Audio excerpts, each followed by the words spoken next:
1, 2. What do you want? What do you want? 1, 2, 3.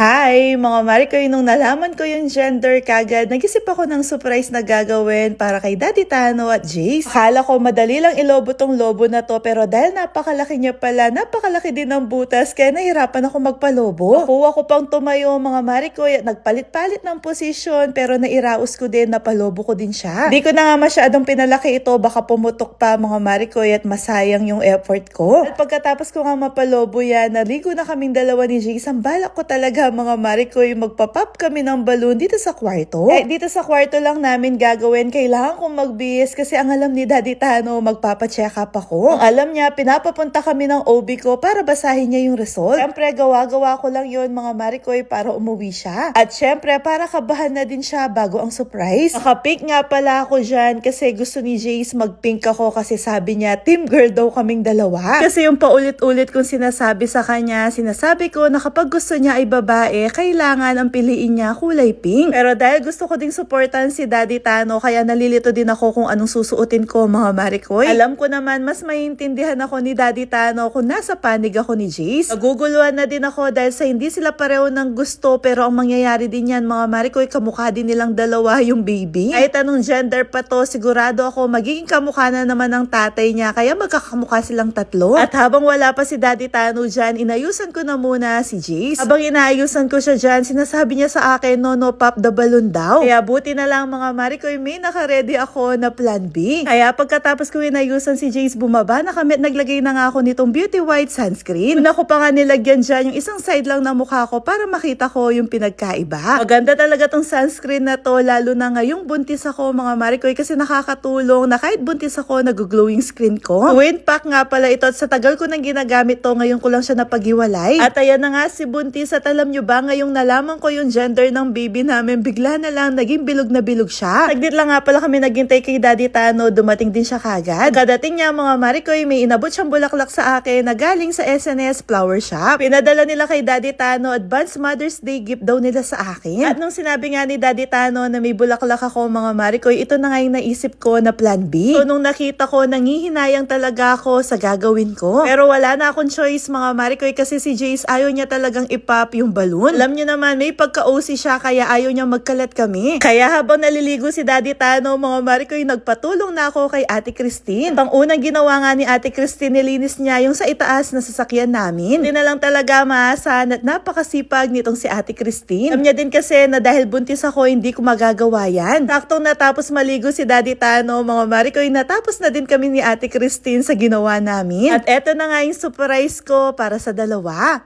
It's a... When it's a blue, it's boy. a boy. Oh, you see. Oh, It's a girl. Look ba? Look this. Look ba? Jace, look there. It's a girl.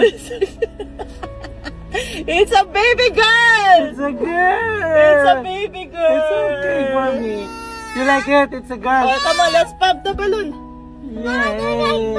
Oh, oh, you pop. Oh, you show here. Oh, you pop. I hold, you pop.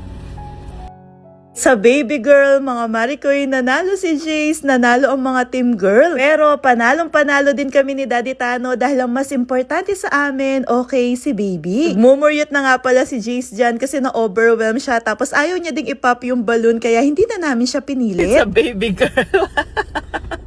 We won! Jace, it's a baby girl! You like it? And then, it's all normal. There's no abnormalities, low risk, and everything. Sabi mong takandok, baliw ka talaga. What's your reaction? It's a baby girl. Another mommy may see, it's a baby girl. It's a baby girl. Okay lang eh, di gawa tayo ulit ng bago. Para may kakampi naman ako, boy. You're happy? It's a baby girl? You like baby girl talaga? At dahil wala naman talaga akong check-up sa doktor ko, mga Maricoy, kaya dumiretso na lang kami pumunta sa restaurant para kumain at mag-simple celebrate. Tulad ng paulit-ulit kong sinasabi sa inyo, baby boy man or baby girl, kahit ano pa siya, mga Maricoy, gustong-gusto ko siya, tatanggapin namin siya ng buong buo. At sa totoo lang, kahit na hindi natupad yung gusto ni Daddy Tano na baby boy, saya pa rin siya dahil alam niya magkakaroon ng best friend si Jace for life. Masayang-masaya kaming dalawa, mga Maricoy, kasi natupad yung hinihingi sa amin ni Jace. At akala ko, mga Maricoy, ngayong baby girl na okay na, kasi nga sabi ni Jace, kapag daw hindi baby girl, gawa daw ulit ako ng baby boy. Nakalimutan kong intindihin si Daddy Tano, mga Maricoy, ngayong baby girl to, gagawa daw kami ulit ng baby boy. Bahala siya, mga Maricoy, ayoko na munang isipin yun, gusto ko muna mag-focus sa kung anong meron kami ngayon. Soon, alam nyo na, dalawa na yung bubuntot sa akin. Dalawa na yung magiging tagapagmana ko ng mga gamit ko, ng mga damit at iba pa. At simula nalaman ni Jace na baby girl yung magiging kapatid niya, mga Maricoy, hindi natatanggal sa mga mukha niya yung ngiti niya. Napakasaya niya at napaka-good mood niya. Sobrang saya niya nga, mga Maricoy, napapayag na namin siya na ipop namin yung balon. Bing, bing, bing! Bing, bing, bing! 1, 2, 3. It's a baby girl. Baby girl. It's a baby girl. Woo! You have to clean again! My ear! Tumawa na lang, clean. Mommy, you have to clean out! I don't like to clean. Please? No, you play that. It's broken, diba?